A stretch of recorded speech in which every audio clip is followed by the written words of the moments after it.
5th, Sacramento, California. Ronnie and I got a ride from Lonnie and Tammy, who were on their way to Mount Shasta. The state fair is in town, and Sherry Lewis is performing. We slept out in the open next to the American River. September 8th, Mount Hood, Oregon. Sidetracked en route to Yakima.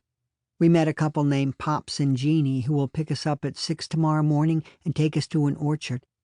Pops, who calls himself a fruit tramp, guessed that Ronnie and I might make $300 between the two of us before the season is over. We're sleeping tonight on a golf course. I feel the way I always feel before starting a new job.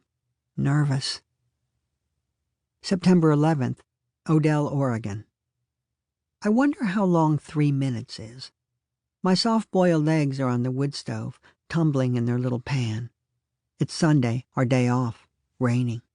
Ronnie and I are living in a wood cabin with a soft brass bed, a fridge, 4 chairs, a table, and lots of logs.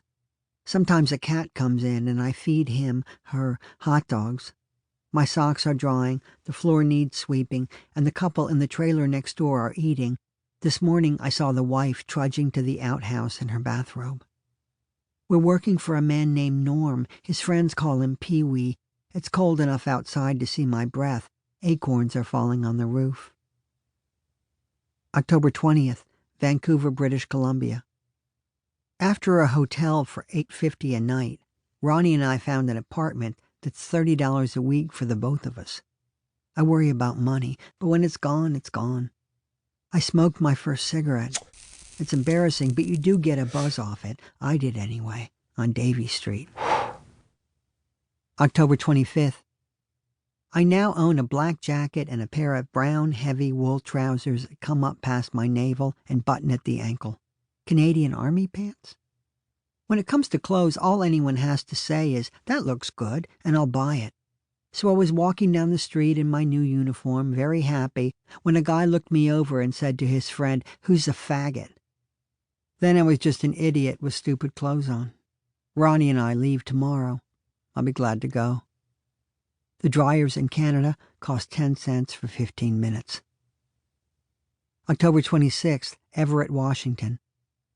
At the Beehive Cafe, 1 egg is 25 cents. It's $2 for an egg at Denny's. Yesterday we were picked up by 2 fishermen, Ed and Riley. Then we got a ride with Mark, who let us sleep in his trailer. At 6 this morning, he bounded into the living room naked and said, "Let's go." He had just returned from his high school reunion. He was in the band. October 27th, Blaine, Oregon. Some asshole stopped last night and pointed at Ronnie saying, "I'll take the girl."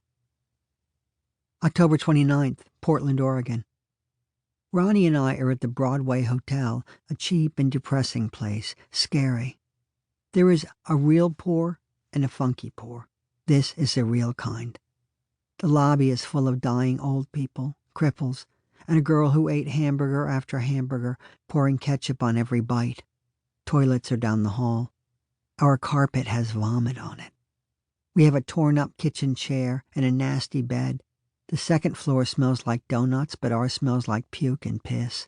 Our fellow guests, winos and the down on their luck, are the ones our parents always warned us about. November 6th, San Francisco, California. I called home and talked to Mom. It was so nice to hear her voice. I didn't want to hang up. She said Paul was hurt that I hadn't written to him, but I just did a few days ago. November 9th, Bakersfield, California. We finally made it to Bakersfield. The countryside here is flat and scrubby. A guy named Doug gave us a nice long ride and told us about his cousin who got stabbed.